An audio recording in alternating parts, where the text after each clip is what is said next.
Declan, the first snap on Friday night, what was your diagnosis of what went wrong in that whole sequence with the timing there, and how do you guys troubleshoot that? Yeah, that's a good question. The first, I would say, couple series were not up to our standard of how we wanted to play.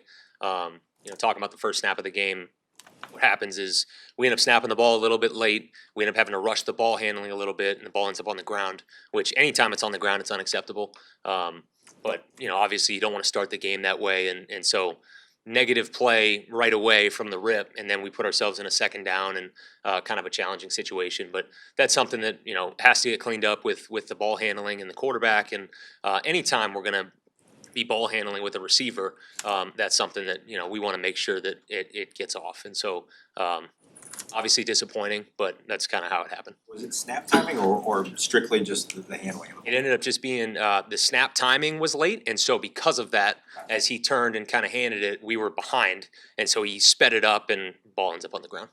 Braxton played 42 snaps in the last 2 games, exclusively with the ones. Is he solidified his position with you guys? Yeah, I'll let Ben handle that question. I would say this: Braxton's done a great job in the meeting room. He's done a great job on the practice field, as have a number of those other guys that have been competing for that spot. But I'll let Ben. I think he's talking to you guys tomorrow. I'll let him kind of handle that situation. Declan, this many weeks into the preseason, how do you balance the things like putting the ball on the ground, the inexcusable stuff versus stuff that this offense might still be trying to grasp, but they're not sharp enough with it yet? Yeah, I think you're always kind of in this balance of giving them too much versus giving them things that we feel like we can handle and really trying to push the envelope. That to me never changes. Like our FFT, fundamentals, finish, and technique, there's never an excuse for a ball on the ground. That can never happen, regardless of what scheme we're running or what we're trying to get done. That will remain the same all year long. Kind of exploring the scheme side of it, that just continues to happen as we go. Obviously, we've exposed them to a ton of scheme in the next week. As we start to prepare for Minnesota, we're really narrowing that down and into where we feel like we can go out and execute the best and put our players in position to have success. But I would say that all year long, that's going to be unacceptable. Declan, it seemed like the usage of DeAndre Swift was more versatile than in the past, especially between short yardage and passing and the like. Do you see it that way, and will his usage in the regular season be similar even at full health in the running back room? Yeah, I think that he can do a lot of different things. Sometimes in preseason games, you're not necessarily like tagging personnel or changing quite as much as you would be during the season. I'm excited for the different ways that we can use him. I think he can, he showed it. He can drop his pads and go get a yard when he needs to. We love what he does in the passing game. I think that he ran hard the other night. It was good to have him back. But the main thing is, we're going to try to continue to use him to the best of his ability, as well as the other guys that we want to touch the ball and try to put them in positions to have success. Has Jade maximized his opportunities for you guys? I think there are a number of guys that have done a really good job. He's absolutely one of them. He's one of those guys that we were talking about it the other day. There are certain guys that walk outside for practice and it's like a kid going to recess. Like they can't freaking wait to get rolling. And Jade is that way. Jade loves football. He showed up in that last drive, and I mean, the play he made on our sideline was one of the better catches that I've seen. I mean, it was really pretty impressive. But he's just a guy that has worked every day. He embodies the kind of love that you want for football on our team. With Austin Reed, what did you make of the camp that he had? And obviously, you have a pretty deep room. Yeah. Do you think there's a world where he's with you guys in a practice squad? Yeah, I think we're kind of filtering that and trying to figure that out. I was really proud of Austin, playing in the game, against Buffalo. He's in a situation that was challenging. We brought in a veteran quarterback. There's really 3 established guys in that room, and he's kind of had to be in there as the 4th. He didn't have a ton of reps throughout camp, and yet when Case is down and he's able to step in, and like every clip that you watch of us doing a walkthrough or Caleb taking a rep, in the background is Austin, getting the mental rep. And so you talk about a guy that had prepared for his opportunity to try to put whatever he could on film, and I thought he did a good job of that. And dealing with a challenging situation, proud of how he handled it. The delayed games specifically, like last week there was a practice where there were multiple delayed games. One, they were still in the huddle with 10 seconds to go. Has there been a particular theme that keeps showing up with these? Like, assuming you and coach get the plays in efficiently, what then happens that they can't get out and get snapped before? It's a great question. A lot of times, I would say it's play-to-play specific. I wouldn't say there's one thing that's just like holding us back. Like in the game, we take a delay game. Tyson is looking at the defense. He feels cover zero. He's trying to get us into a check, and we end up running out of time. And that's something that, like, delay game, same thing. Like, can't happen, but that's just a specific situation that happens. And every single play, there's a pre-snap process to what's going on. It's something that we're constantly working pre-snap to speed up the quarterback, speed up everybody, get your feet set. And so, it's something that we're just going to continue to work as we go. Declan, I know. Oh, go ahead. So no particular theme with like the one specifically where he's having to repeat it or he's having to figure it out or somebody else doesn't get it.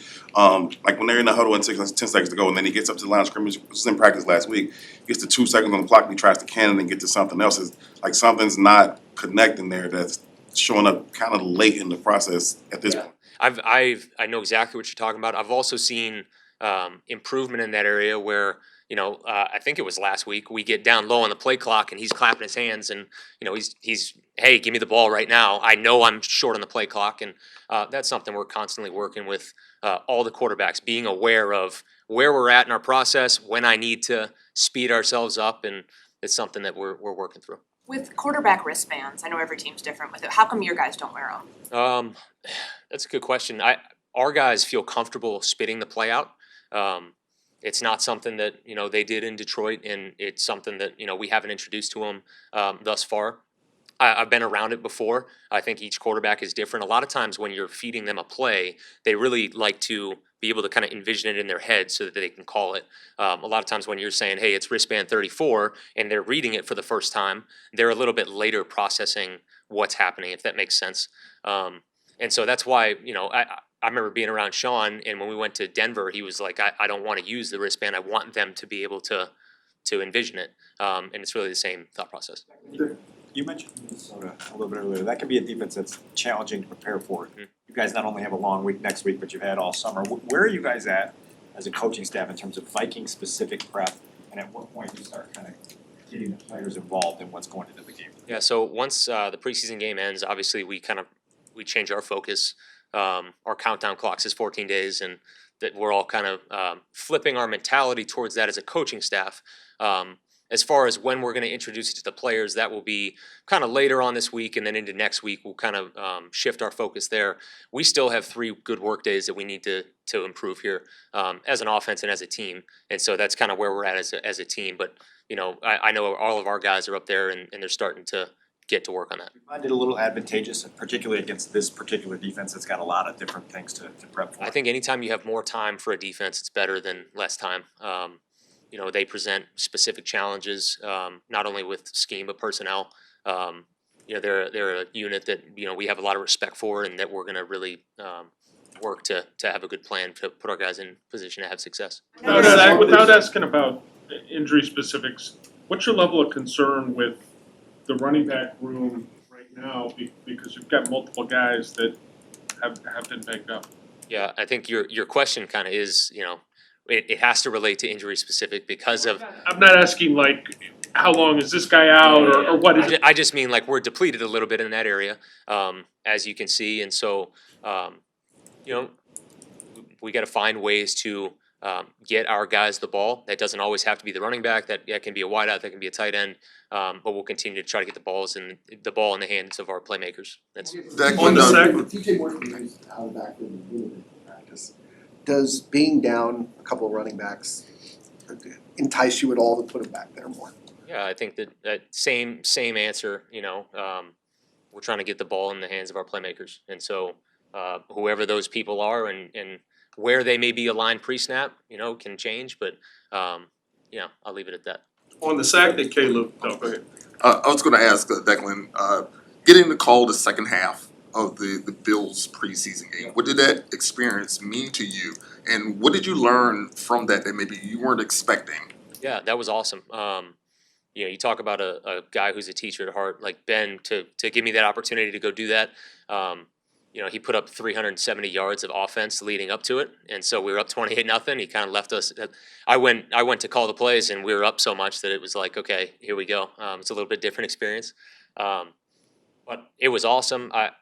I felt like I've prepared for that for a long time, but until you're really in like a live bullet situation, there's there are things that come up while you're doing it that you may not be able to simulate. And so I think that was the biggest learning experience, was just having to do it in real time as the situation changes, and having to work through that thought process. On the sack that Caleb, Okay.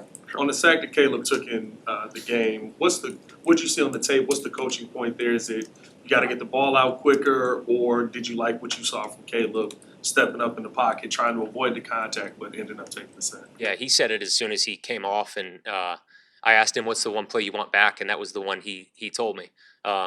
We're playing kind of a quick game concept over there to our right. As we progress back through, he bypassed his third read. He just didn't see it, and so we end up stuck. And really, he can throw that ball over the middle to Cole, and if he doesn't like that, he's just going to progress through. We've been really harping on them about your feet leading your eyes, and that was an instance that he ends up just kind of passing something that he needs to hang on a little bit longer, and so it's just a learning experience.